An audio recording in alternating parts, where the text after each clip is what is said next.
വേർപാടിനെ കുറിച്ച് അറിയിച്ചു.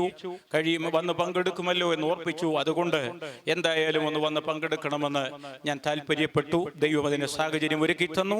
കർത്താവിന് നന്ദിയോടെ സ്തോത്രം ചെയ്യുന്നു. സമയം കുറവായതിനാൽ ഇനി അധികം ഒന്നും ഞാൻ വിവരിക്കുന്നില്ല. ദൈവത്തിന് സ്തോത്രം. ദൈവത്തിന്റെ തിരുവചനത്തിലൂടെ നാം ശ്രദ്ധിച്ചാൽ ആരംഭത്തിൽ ഞാൻ പറഞ്ഞതുപോലെ മരണം എന്ന് പറയുന്നത്, ഈ ലോകത്തിൽ ഈ ശരീരത്തിൽ നിന്നുള്ള വേർപാടെന്ന് പറയുന്നത് ഒരു മനുഷ്യനെ സംബന്ധിച്ചിടത്തോളം ജീവിതത്തിന്റെ അന്ത്യമല്ല. മരണം, ശരീരത്തിലുള്ള വേർപാട് ഒരു നിദ്ര എന്നാണ് നമ്മുടെ കർത്താവായ യേശുക്രിസ്തു തന്റെ ഭാഷയിൽ ദൈവത്തിന്റെ തിരുവചനത്തിലൂടെ നമ്മെ പഠിപ്പിക്കുന്നത്. ഇതൊരു ഉറക്കമാണ്. ഈ ലോകത്തിലെ പ്രയത്നങ്ങൾ കഴിഞ്ഞു. ഈ ലോകത്തിൽ ചെയ്യുവാൻ കർത്താവ് കൊടുത്ത പ്രവൃത്തി തീർത്തു. ഈ ലോകത്തിൽ തനിക്ക് ചെയ്യുവാനുണ്ടായിരുന്ന പ്രവൃത്തി തീർത്തിട്ട് ഈ മാതാവ് ഇപ്പോൾ വിശ്രമത്തിനായി, നിദ്രയ്ക്കായി കടന്നുപോയിരിക്കുന്നു. ഇനി നിദ്രയിലായി വിശ്രമിച്ച് ഒരു ദിവസമുണ്ട്. പണ്ട് പുരാതന നാളുകളിൽ തന്നെ ദൈവത്തിന്റെ ഭക്തന്മാർ അതാണ് പ്രതീക്ഷിച്ച് പ്രത്യാശിച്ചു കൊണ്ടിരുന്നത്. ദൈവത്തിന്റെ ആത്മാവ് ദാനിയേലിനോട് പറഞ്ഞു, നീയോ ദാനിയേലേ പോയി വിശ്രമിച്ചു കൊള്ളുക. കാലാവസാനത്തിങ്കൽ നിന്റെ അവകാശം പ്രാപിക്കുവാൻ, നിന്റെ ഓഹരി പ്രാപിക്കുവാൻ നീ എഴുന്നേറ്റ് വരും. എന്നാൽ പഴയ നിബന്ധനായ ദാനിയേലിനെ പോലെ അല്ല ഇന്ന് നമ്മൾ കാത്തിരിക്കുന്നത്. പഴയ നിബന്ധന്മാരെ പോലെയുള്ള ഒരു പ്രതീക്ഷയിലുമല്ല. അതിനേക്കാൾ എത്രയോ ഉന്നതമായ ഒരു പ്രതീക്ഷയും പ്രത്യാശയും നമ്മുടെ ജീവിതത്തിലുണ്ട്. കാലാവസാനത്തിങ്കൽ ഓഹരി പ്രാപിക്കുവാൻ പഴയ നിബന്ധന്മാർ വരുമ്പോൾ, കാലാവസാനത്തിങ്കലല്ല നമ്മുടെ കർത്താവായ യേശുക്രിസ്തുവിന്റെ വരവ് അതിവേഗത്തിൽ ആസന്ന ഭാവിയിൽ സംഭവിക്കാൻ പോകുകയാണ്. അപ്പോൾ തന്നെ നാം കർത്താവിന്റെ സന്നിധിയിലേക്ക് എടുക്കപ്പെടണം. അതാണ് നാം പഠിക്കുന്നത്. ദൈവവചനം നമ്മെ പഠിപ്പിക്കുന്നത്. അതിനെക്കുറിച്ച് അല്പമായി ചിന്തിച്ച് നമുക്ക് ഈ വചനധ്യാനം അവസാനിപ്പിക്കാം. 1 കൊരിന്ത്യർ 15-ാം അധ്യായം എടുക്കുമ്പോൾ 1 കൊരിന്ത്യർ 15-ാം അധ്യായത്തിന്റെ 42-ാമത്തെ വാക്യത്തിൽ നമ്മൾ ഇങ്ങനെ കാണുകയാണ്. 1 കൊരിന്ത്യർ 15-ാം അധ്യായം 42-43 വാക്യങ്ങളിൽ അപ്പോസ്തലനായ പൗലോസ് ഒരു മനുഷ്യന്റെ ജീവിതത്തോട് ബന്ധപ്പെട്ടതായ അനേക കാര്യങ്ങൾ വിവരിച്ചു വരുമ്പോൾ അതിലൊരു പ്രസക്ത ഭാഗം ഇങ്ങനെ പറയുന്നത് നമുക്ക് കാണാം. ഒന്ന് വായിച്ചാൽ ഉപകാരം. മരിച്ചവരുടെ പുനരുത്ഥാനവും ഔവണ്ണം തന്നെ, മരിച്ചവരുടെ പുനരുത്ഥാനവും ഔവണ്ണം തന്നെ. ദ്രവത്വത്തിൽ വിതയ്ക്കപ്പെടുന്നു, ദ്രവത്വത്തിൽ വിതയ്ക്കപ്പെടുന്നു, അദ്രവത്വത്തിൽ ഉയർക്കുന്നു, അദ്രവത്വത്തിൽ ഉയർക്കപ്പെടുന്നു, അപമാനത്തിൽ വിതയ്ക്കപ്പെടുന്നു, അപമാനത്തിൽ വിതയ്ക്കപ്പെടുന്നു, തേജസ്സിൽ ഉയർക്കുന്നു, ബലഹീനതയിൽ വിതയ്ക്കപ്പെടുന്നു, ശക്തിയിൽ ഉയർക്കുന്നു, പ്രാകൃത ശരീരം വിതയ്ക്കപ്പെടുന്നു, ആത്മീയ ശരീരം ഉയർക്കുന്നു. അപ്പോസ്തലൻ 4 പ്രത്യേക കാര്യങ്ങൾ ഇവിടെ നമ്മെ ഓർപ്പിക്കുകയാണ്. അതെ, ഒരു മനുഷ്യന്റെ മരണം, മരണത്തിന് ശേഷമുള്ള ഉയർപ്പ്, ഉയർപ്പിന് ശേഷമുള്ളതായ അനുഭവങ്ങൾ, ഇതിനെക്കുറിച്ചെല്ലാം ഈ കൊരിന്ത്യ ലേഖനത്തിൽ എഴുതിയിട്ടുണ്ട്. 1 കൊരിന്ത്യർ 15-ാം അധ്യായത്തിൽ അതിനെക്കുറിച്ച് വിവരിക്കുകയാണ്. അതെ, ആരംഭം മുതൽ അത് വായിക്കുന്നുണ്ട്. ചുരുങ്ങിയ നിമിഷങ്ങൾ കൊണ്ട് ഞാൻ എൻ്റെ വാക്കുകൾ അവസാനിപ്പിക്കേണ്ടിയിരിക്കുന്നു. അതുകൊണ്ട് അധികമായി ദീർഘിപ്പിക്കുന്നില്ല. ദൈവത്തിന് സ്തോത്രം. ഇവിടെ അപ്പോസ്തലൻ ഓർമ്മിക്കുകയാണ്, ദ്രവത്വത്തിൽ വിതയ്ക്കപ്പെടുകയാണ്. അതെ, ഈ ഭൂമിയിൽ മനുഷ്യൻ സൃഷ്ടിക്കപ്പെട്ടപ്പോൾ അവൻ ദ്രവത്വമുള്ളവനായിട്ടല്ല, അദ്രവത്വമുള്ളവനായി മാറണമെന്നുള്ള പ്രതീക്ഷയോടും അതെ ആ ദൈവികമായ പദ്ധതിയോടും കൂടെയാണ് മനുഷ്യനെ ദൈവം ഈ ഭൂമിയിൽ സൃഷ്ടിച്ചാക്കി വെച്ചത്. സൃഷ്ടിക്കപ്പെട്ട മനുഷ്യനോ ദ്രവത്വമുള്ളവനായിരുന്നു. ആ ദ്രവത്വമുള്ള ആദാമിനെ അദ്രവത്വത്തിലേക്ക് നയിക്കുവാനാണ് ദൈവം അതിന് വേണ്ടതായ ആലോചനകൾ കൊടുത്ത്, അതിന് വേണ്ട പദ്ധതികൾ വിഭാവനം ചെയ്ത് അതിൻ്റെതായ നിലയിൽ ഏദൻ തോട്ടത്തിലാക്കി വെച്ചത്. എന്നാൽ അവന് നേരിട്ടതായ പരീക്ഷണങ്ങളിൽ അവൻ പരാജയപ്പെട്ട് ആ ദ്രവത്വത്തിൽ തന്നെ അവസാനിക്കുകയായിരുന്നു. ദൈവത്തിന് സ്തോത്രം. അദ്രവത്വത്തിലേക്ക് അവൻ കടക്കുവാൻ കഴിയാതെ പോയി എന്നത് നമുക്ക് എല്ലാവർക്കും മനസ്സിലാകും. ദൈവത്തിന് സ്തോത്രം. എന്നാൽ ആ ഒന്നാമത്തെ ആദാം മണ്ണുകൊണ്ടുള്ളവനായി ലോകത്തിലേക്ക് വന്ന് ദ്രവത്വത്തിൽ അവസാനിച്ചു എങ്കിൽ, ഒടുക്കത്തെ ആദാമായി നമ്മുടെ കർത്താവായ യേശുക്രിസ്തു ലോകത്തിലേക്ക് വന്ന് മാനവരാശിക്ക് അദ്രവത്വത്തിനുള്ള മാർഗം തുറന്നു തന്നു. അതെ, ഇന്നിവിടെ ഇരിക്കുന്ന അനേകർ അദ്രവത്വം പ്രാപിക്കുവാനുള്ള പ്രത്യാശയോടെ ഞങ്ങളുടെ ജീവിതയാത്ര തുടരുന്നവരാണ്. അങ്ങനെയുള്ള പ്രത്യാശയുള്ള ദൈവമക്കൾ ഒന്ന് ദൈവത്തെ മഹത്വപ്പെടുത്തട്ടെ. ഹല്ലേലൂയ. അതെ, ഈ മാതാവും ആ വലിയ പ്രത്യാശയോടെയാണ് ജീവിച്ചത്. മനസാക്ഷികാല ഭക്തനായ യോബ് തന്റെ ജീവിതത്തിൽ വിളിച്ചു പറഞ്ഞു, എൻ്റെ ഈ ശരീരം, എൻ്റെ തോല്, എൻ്റെ അസ്ഥി ഇതൊക്കെ ഇങ്ങനെ ദ്രവിച്ച് ഇല്ലാതെയായാലും, ഈ ശരീരം ഇങ്ങനെ ദ്രവിച്ച് ദ്രവത്വത്തിന് അടിമയായാലും ഞാൻ ദേഹസഹിതനായി എൻ്റെ വീണ്ടെടുപ്പുകാരനെ കാണും. വലിയ പ്രത്യാശയോടെ ദൈവഭക്തന്മാര് ജീവിച്ചു. മനസാക്ഷി കാലത്തിൽ ഇരുന്നവർക്ക് അത്രയും ആയിരുന്നെങ്കിൽ കാൽവറിയിലൂടെ നമ്മുടെ കർത്താവ് നമുക്ക് വേണ്ടി മറുവിലയായി തന്റെ ജീവനെ തന്നു കഴിഞ്ഞപ്പോൾ നമ്മുടെ പ്രത്യാശ എത്ര കണ്ട് വർദ്ധിക്കേണ്ടിയിരിക്കുന്നു. ആ വലിയ പ്രത്യാശയുടെ ഭാഗവാക്കുകളായി, പങ്കാളികളായി ദൈവം നമ്മെ മാറ്റിയിരിക്കുകയല്ലേ. അദ്രവത്വം പ്രാപിക്കുവാൻ എന്താണ് ചെയ്യേണ്ടത്? ദ്രവത്വത്തിൽ വിതയ്ക്കപ്പെട്ട് മനുഷ്യൻ ഈ ലോകത്തിൽ ജീവിച്ച്, ഈ ലോകത്തിൽ, ഈ ദ്രവത്വ ശരീരത്തിൽ, ഈ ലോകത്തിൽ മരിച്ചടക്കപ്പെടുന്നതിന് വിതയ്ക്കപ്പെടുന്നതിനോട് സാമ്യമാക്കി അപ്പോസ്തലൻ സംസാരിക്കുന്നു. പക്ഷേ ദ്രവത്വമുള്ള ഈ ശരീരത്തിൽ ജീവിച്ച് ദ്രവത്വത്തിൽ മരിച്ച് അവസാനിച്ചാൽ, അടക്കപ്പെട്ടാൽ, ഈ ശരീരം മണ്ണോട് മണ്ണായി മാറിയാൽ, കാഹളധ്വനി മുഴങ്ങുമ്പോൾ ദൈവവചനം വിളിച്ചു പറയുന്നു. അതേ, 1 കൊരിന്ത്യർ 15-ാം അധ്യായത്തിന്റെ 50 മുതൽ താഴേക്ക് വായിക്കുമ്പോൾ, അന്ത്യകാഹളം ധ്വനിക്കും, മരിച്ചവർ അക്ഷയരായി ഉയർത്തെഴുന്നേൽക്കും. അതെ, ഈ അദ്രവത്വ ശരീരത്തിൽ അതെ നാം ഉയർത്തെഴുന്നേൽക്കുവാൻ ഈ ദ്രവത്വ ശരീരം വെടിയണം, ഈ ശരീരം ഉരിഞ്ഞു കളയണം. അദ്രവത്വ ശരീരം പ്രാപിക്കുവാൻ എന്താണ് ചെയ്യേണ്ടത്? അതിനുവേണ്ടിയാണ് ഒന്നാമത് യഥാർത്ഥമായി കാൽവറിയുടെ കാഴ്ച കണ്ട്, കാൽവറിയിൽ നമുക്ക് വേണ്ടി പരമയാഗമായ ക്രിസ്തുവിന്റെ ആ കാൽവറിയിലെ ബലിയിൽ പൂർണ്ണമായി വിശ്വസിച്ച് പാപങ്ങൾ ഏറ്റുപറഞ്ഞ് പാപമോചനം നേടി നമ്മുടെ മനസ്സിനും ജീവിതത്തിനാകമാനവും രൂപാന്തരം വരുത്തണം. ജ്ഞാനസ്നാനത്തിലൂടെ പഴയ മനുഷ്യനെ ഉരിഞ്ഞു കളഞ്ഞ് അതേ ജീവന്റെ പുതുക്കത്തിലേക്ക് വരണം. അത് മാത്രമല്ല, അദ്രവത്വം നൽകുവാൻ ദൈവത്തിന്റെ അത്യന്തമായ പരിശുദ്ധാത്മാവിന്റെ ശക്തി ഓരോരുത്തരുടെയും ഈ മൺകൂടാരത്തിനുള്ളിൽ വന്ന് വ്യാപരിച്ച് പ്രവർത്തിക്കുവാൻ ആരംഭിക്കണം. 2 കൊരിന്ത്യർ 4-ാം അധ്യായം 7-ാമത്തെ വാക്യത്തിൽ അത് എഴുതി വെച്ചിട്ടുണ്ട്. ഈ അത്യന്ത ശക്തി ഞങ്ങളുടെ സ്വന്തമെന്നല്ല, ദൈവം തന്ന ദാനമാണ്. എന്തിന്? ഈ മർത്യ ശരീരത്തെ, ദ്രവത്വ ശരീരത്തെ അദ്രവത്വമുള്ളതാക്കി രൂപാന്തരപ്പെടുത്തിയെടുക്കുവാൻ. ഫിലിപ്പിയ ലേഖനം 3-ാം അധ്യായത്തിന്റെ 21-ാം വാക്യത്തിലും അതുതന്നെയാണ് നമ്മൾ വായിക്കുന്നത്. ഈ അത്യന്ത ശക്തി നമ്മിലേക്ക് വരുമ്പോൾ അതേ സകലത്തെയും കീഴ്പ്പെടുത്തുവാൻ കഴിയുന്ന തന്റെ അത്യന്ത ശക്തി കൊണ്ട് നമ്മുടെ താഴ്ചയുള്ള ശരീരത്തെ തന്റെ മഹത്വമുള്ള ശരീരത്തോട് അനുരൂപമായി രൂപാന്തരപ്പെടുത്തും. ഇന്ന് ഈ ഭൂമിയിൽ നമ്മൾ ആയിരിക്കുമ്പോൾ കറുത്ത ശരീരത്തിലും വെളുത്ത ശരീരത്തിലും, ചെറിയ രൂപത്തിലും വലിയ രൂപത്തിലും, സൗന്ദര്യമുള്ളവരായും സൗന്ദര്യം കുറഞ്ഞവരായും ഒക്കെ നമ്മൾ ഇവിടെ ആയിരിക്കുന്നു. നമ്മുടെ തന്നെ അവസ്ഥ ഓർത്തിട്ട് ചിലപ്പോഴൊക്കെ നമുക്ക് തന്നെ കുറച്ചിൽ തോന്നിയെന്ന് വന്നേക്കാം. എന്നാൽ ഈ ഇതെല്ലാം ദ്രവത്വമുള്ളതും നശിക്കുന്നതുമാണെന്ന് ഓർക്കണം. കർത്താവ് നമ്മുടെ ഉള്ളിൽ ഒരു ആത്മ മനുഷ്യനെ വെച്ചിട്ടുണ്ട്. അകത്തെ മനുഷ്യൻ ഉരുവാക്കപ്പെടുവാനാണ്. മാനസാന്തരപ്പെട്ട് യഥാർത്ഥമായി സ്നാനമേറ്റ് പരിശുദ്ധാത്മാവിനെ പ്രാപിക്കുമ്പോൾ നമ്മുടെ അകത്ത് ഒരു സൃഷ്ടികർമ്മം ആരംഭിക്കുകയാണ്. ഒരാത്മ മനുഷ്യൻ ഉരുവാവുകയാണ്. ഈ മാതാവിന് ആ വലിയ പ്രത്യാശ ദൈവം കൊടുത്തു. തന്റെ ഉള്ളിൽ ഒരു ആത്മ മനുഷ്യൻ ഉരുവായി വന്നു.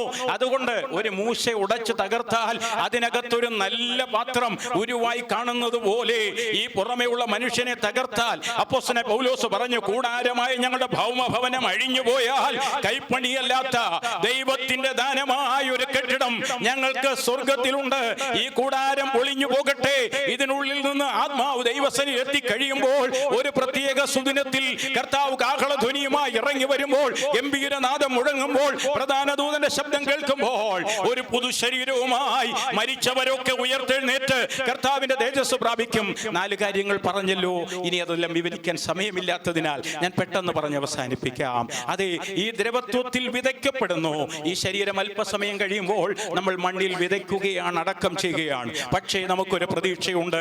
കാഹളം മുഴങ്ങുമ്പോൾ തേജോരൂപിയായി മാതാവ് ഉയർത്തെഴുന്നേറ്റ് വരും. അത് മാത്രമല്ല, നമ്മുടെ മുൻപിൽ കടന്നുപോയ ഭക്തന്മാരെല്ലാം തേജോരൂപികളായി കർത്താവിന്റെ കാഹളധ്വനി കേൾക്കുമ്പോൾ ഉയർത്തെഴുന്നേറ്റ് വരും. പ്രത്യാശയുള്ളവർ ദൈവത്തെ സ്തുതിക്കട്ടെ. ഹല്ലേലൂയ.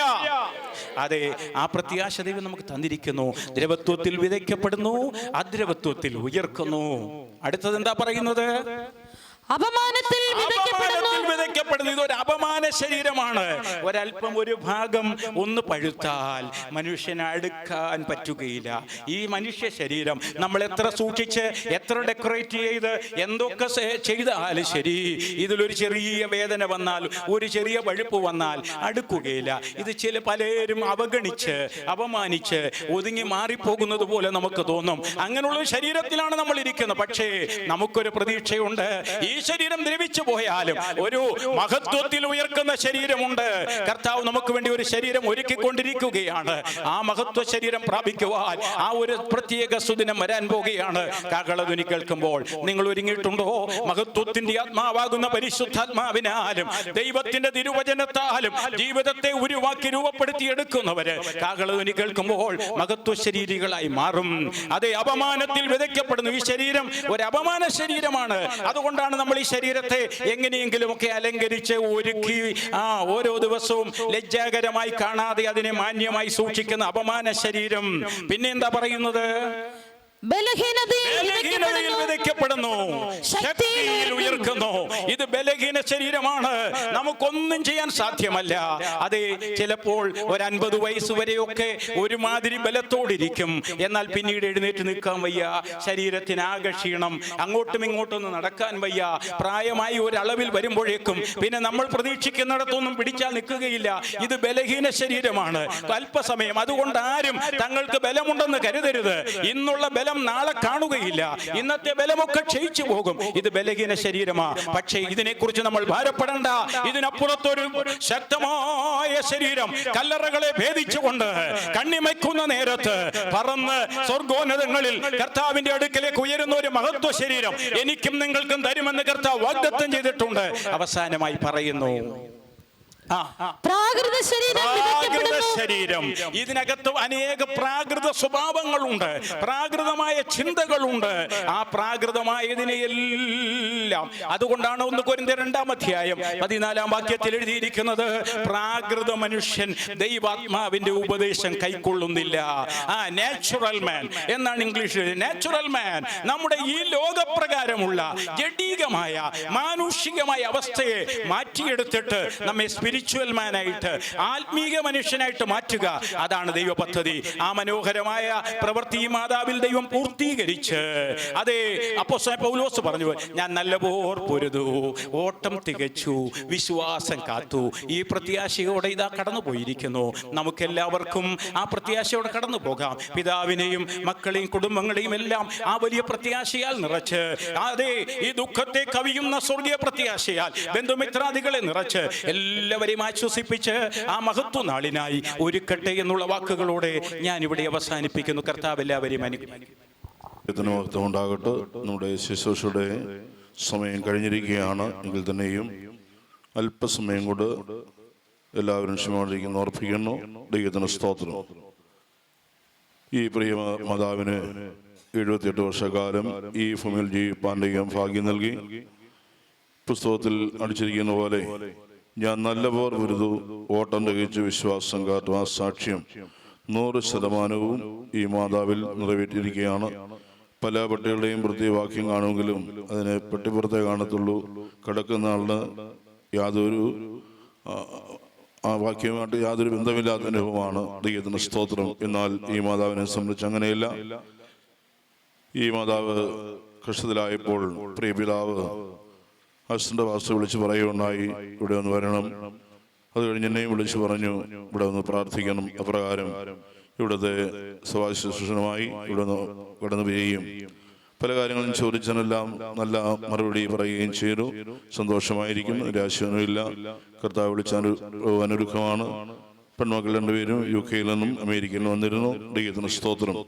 എങ്കിലും ആ സന്ദർഭങ്ങളിൽ ഇപ്പോൾ ഒന്നും സംഭവിക്കുന്ന രീതിയിൽ അവർ മടങ്ങിപ്പോവുകയും ചെയ്തു. എന്നാൽ തിരുവനന്തപുരത്ത് പറയുന്ന പോലെ മരണം നിശ്ചയമാണ്, സമയം നിശ്ചയമില്ല. ഈ 2 കാര്യങ്ങൾക്ക് വേണ്ടി, ഈ കാര്യത്തിന് വേണ്ടി എപ്പോഴും ഒരുങ്ങിയിരിക്കുന്നവരായി കാണപ്പെടണം. ഒന്ന് നമ്മുടെ കർത്താവിൻ്റെ പേര്, 2 നമ്മുടെ മരണം. ദൈവത്തിന് സ്തോത്രം. അതുകൊണ്ടാണ് തിരുവെടുത്ത് പറയുന്നത്, നീതിമാന് മരണത്തിലും പ്രത്യാശയുണ്ട്. ഈ മാതാവിന് പ്രത്യാശയോട് കടന്നുപോക്ക് ദൈവം നൽകിയതോർത്ത് ദൈവത്തെ സ്തുതിക്കുകയാണ്. വീണ്ടും പറയുന്നു, തൻ്റെ ഭക്തന്മാരുടെ മരണം യഹോവയ്ക്ക് വിലയേറിയതാണ്.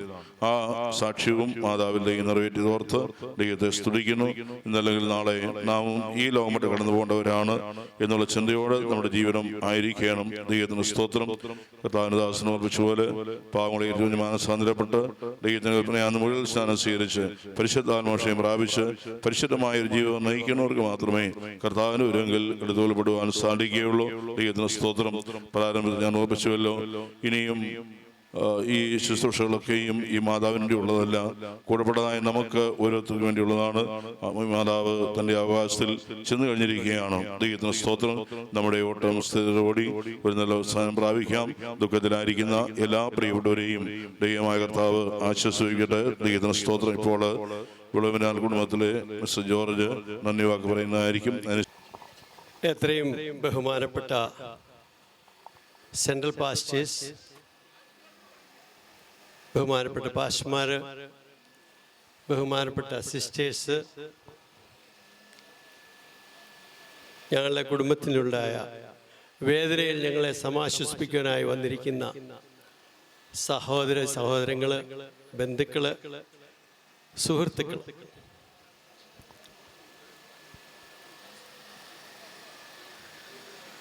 എൻ്റെ മൂത്ത പെങ്ങളാണ് ഇന്ന് നമ്മളിൽ നിന്ന് യാത്ര പറഞ്ഞിട്ടുണ്ട്. വിളവിനാൽ തച്ചരുടെയത്ത് ഞങ്ങളെ 7 പേര്, 5 പെൺമക്കളും 2 ആൺമക്കളും. അതിൽ 3 പേരെ ഇപ്പം ബാക്കിയുള്ളൂ. മൂത്ത പെങ്ങള് 95 വയസ്സോളം പ്രായമായി വയ്യാതെ ഇരിക്കുന്നു. ഈ സാറാപ്പങ്ങളുടെ ജ്യേഷ്ഠത്തി ഇപ്പം ഇവിടെ ഇരിപ്പുണ്ട്. അമ്മിണിപ്പങ്ങള്, ഞാനേ ഉള്ളൂ. അച്ചാച്ചനും കടന്നുപോയി.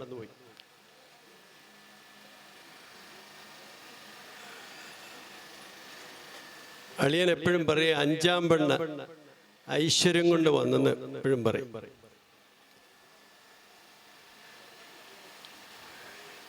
ഞാന് അവിചാരിതമായ ഉണ്ടായ കുഞ്ഞ, പെങ്ങളിനേക്കാൾ ജനിച്ചിട്ട് 8 വർഷം കഴിഞ്ഞാണ് ഞാനുണ്ടാകുന്നത്. അപ്പം ഇളയ പുത്രിയായിട്ട് അവിടെ അടിച്ചു പൊളിക്കുമ്പോഴാണ് ഞാനൊരു ശല്യക്കാരനായിട്ട് വന്നത്. എനിക്ക് 4 വയസ്സ് കഴിഞ്ഞപ്പോൾ അപ്പച്ചൻ യാത്രയായി. അത് കഴിഞ്ഞ് ഞങ്ങളെല്ലാവരും അച്ചാച്ചൻ്റെ നേതൃത്വത്തിൽ, അമ്മച്ചിയുടെ നേതൃത്വത്തിൽ ഒന്നിച്ച് ദൈവാശ്രയത്തിൽ കഴിഞ്ഞ ഒരു വീടാണ്. ഓർത്തഡോക്സ് വിശ്വാസത്തിൽ ജനിച്ചു വളർന്നു. ഓർത്തഡോക്സ് വിശ്വാസത്തിൽ തന്നെ വിവാഹം കഴിപ്പിച്ചയച്ചു. മൂത്ത മകള് ഷീല തൻ്റെ സാക്ഷ്യം പറഞ്ഞപ്പോൾ പറഞ്ഞു, ശനിയാഴ്ച വൈകിട്ട് പഠിക്കാൻ സമ്മതിക്കുകയില്ല മമ്മി, ഞായറാഴ്ച പഠിക്കാൻ സമ്മതിക്കുക. ഈ പ്രാക്ടീസ് വീട്ടിൽ നിന്ന് കിട്ടിയതാണ്. കൊച്ചുനാൾ തൊട്ടേ ഉള്ള പ്രാക്ടീസ്. ഞങ്ങൾ രണ്ടുപേരും അല്പം തീവ്രവാദികൾ ഇക്കാര്യത്തിൽ.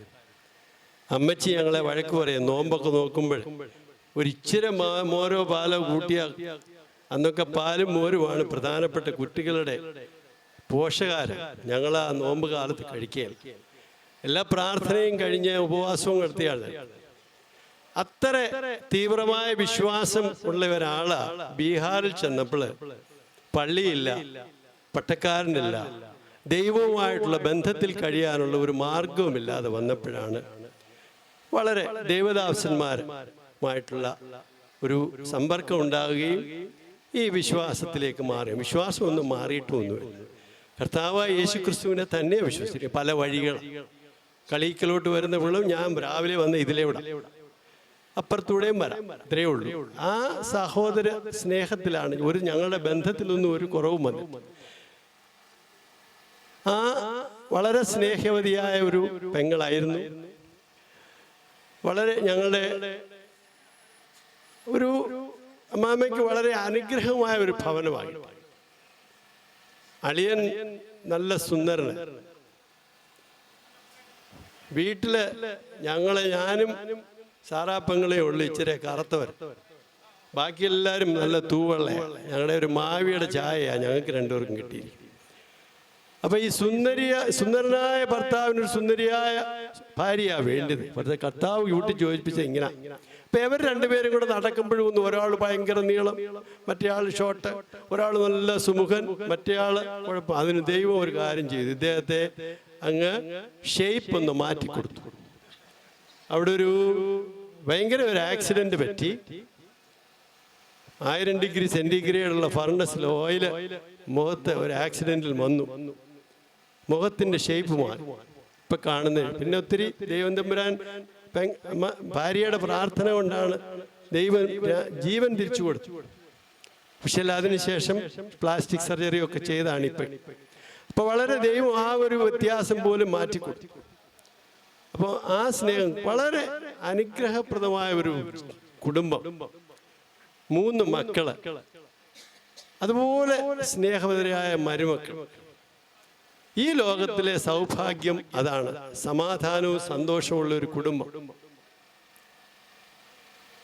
പ്രത്യേകിച്ച് മരുമകളെ കുറിച്ചൊരു വാക്ക് ഞങ്ങൾ പലപ്പോഴും ഇവിടെ വരികയും ഇവിടുത്തെ കാര്യങ്ങളിൽ എല്ലാവരും സഹകരിക്കുമ്പോൾ എത്ര സ്നേഹത്തോടു കൂടിയാണ് മാതാവിനെയും പിതാവിനെയും നോക്കുന്നത്. ആരുമില്ല, മക്കളും മരുമക്കളും വെളിയിലാണ്, മോൻ വെളിയിലാണ്.